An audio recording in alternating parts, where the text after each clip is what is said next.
Quand un enfant présente des difficultés de mastication, notre premier réflexe est souvent d'observer les compétences oromotrices, qui sont la mobilité linguale, la stabilité mandibulaire, la dissociation langue-mandibule. Bien sûr, c'est essentiel.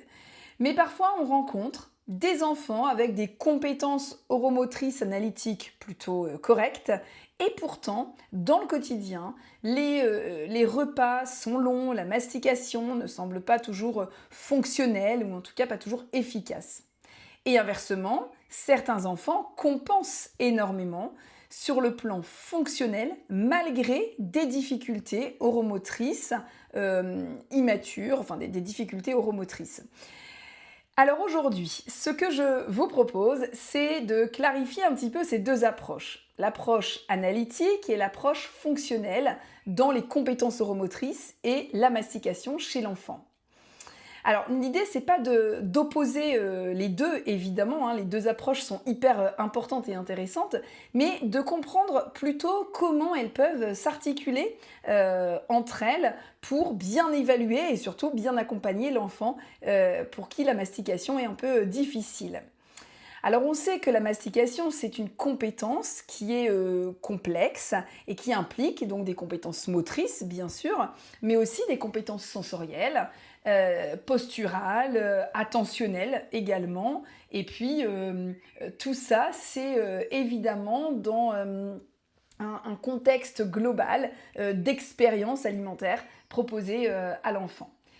Alors surtout la mastication, elle va évoluer au fil du temps et notamment au cours du développement alimentaire de l'enfant. L'objectif donc de l'évaluation orthophonique, c'est pas simplement de répondre à est-ce que cet enfant mastique, mais plutôt comment mastique-t-il, avec quelle stratégie, est-ce qu'il y a des compensations, est-ce qu'il y a une efficacité à sa mastication, quelle texture également, et si le cas échéant, en tout cas, quelles compétences limitent actuellement l'accès à une mastication plus efficace, plus fonctionnelle. Alors, je vous propose de commencer par l'approche analytique. L'approche analytique, ça va consister vraiment à observer ce qu'on va appeler les prérequis oromoteurs, les compétences, je préfère, oromotrices nécessaires à une mastication efficace. En premier, on a la stabilité mandibulaire. Est-ce que la mandibule est suffisamment stable pour permettre des mouvements contrôlés donc de la mâchoire durant la mastication? Ça, c'est la première compétence oromotrice. La deuxième, c'est la dissociation. La dissociation langue-mandibule. En gros, est-ce que l'enfant peut dissocier sa langue, ses lèvres et sa mandibule? Ou alors est-ce que tout bouge en bloc? La troisième compétence oromotrice, c'est la latéralisation linguale. C'est est-ce que la langue elle est capable de s'orienter en latéral pour transporter le bol alimentaire au niveau des molaires, des prémolaires et permettre ainsi la mastication.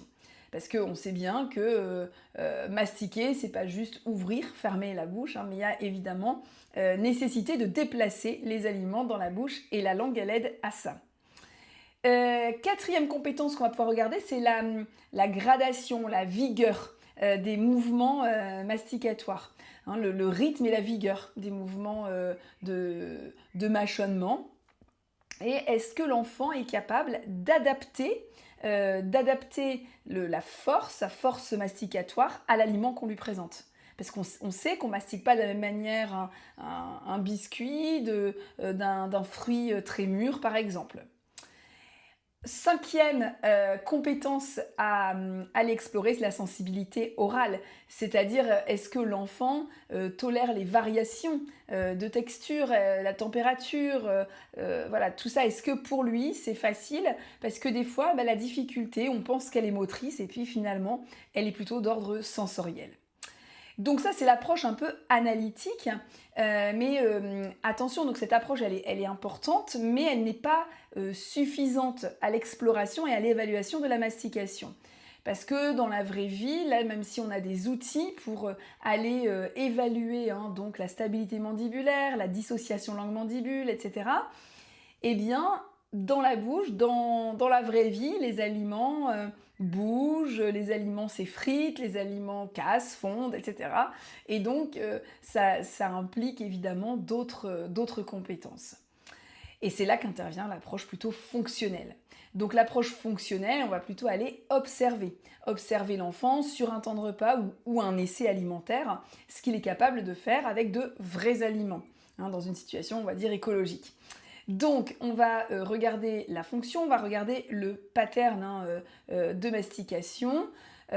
Parfois, notamment alors au début du développement, en tout cas chez l'enfant, la mastication, elle se développe doucement et au début, on a un peu de latéralisation de langue, on a des mouvements plutôt d'écrasement, de mâchonnement, assez simple en fait comme mouvement, et petit à petit la mastication, eh bien, elle va évoluer, hein, avec une mastication qui sera efficace à 2 ans, mature entre 4 et 6, hein, donc à partir de 2 ans, on va dire que l'enfant, par l'entraînement, les expositions évidemment aux différentes textures, hein, on apprend à mastiquer en mastiquant, eh bien l'enfant va développer son pattern de mastication adulte.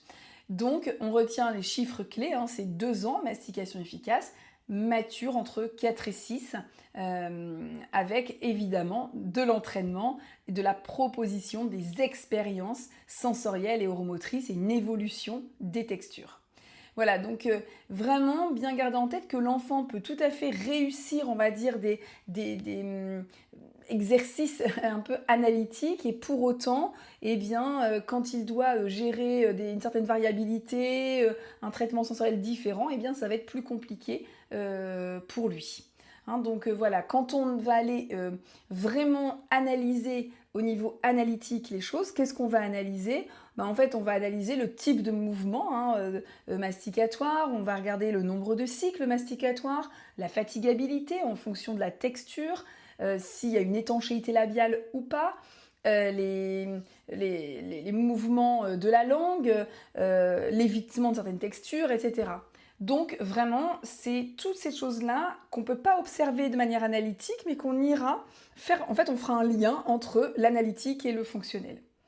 Voilà pour cette approche, hein, ces deux approches, qu'elles soient analytiques ou fonctionnelles, en fait, elles sont complémentaires, et c'est finalement toute la vraie richesse en fait clinique, c'est vraiment d'aller analyser de ces deux côtés. Et ensuite de travailler évidemment ces deux approches, analytiques et fonctionnelles. Voilà, alors n'hésitez pas à partager si dans votre pratique vous utilisez plutôt les approches analytiques, fonctionnelles, les deux, et comment. Eh bien, c'est toujours riche de pouvoir échanger sur tout ça.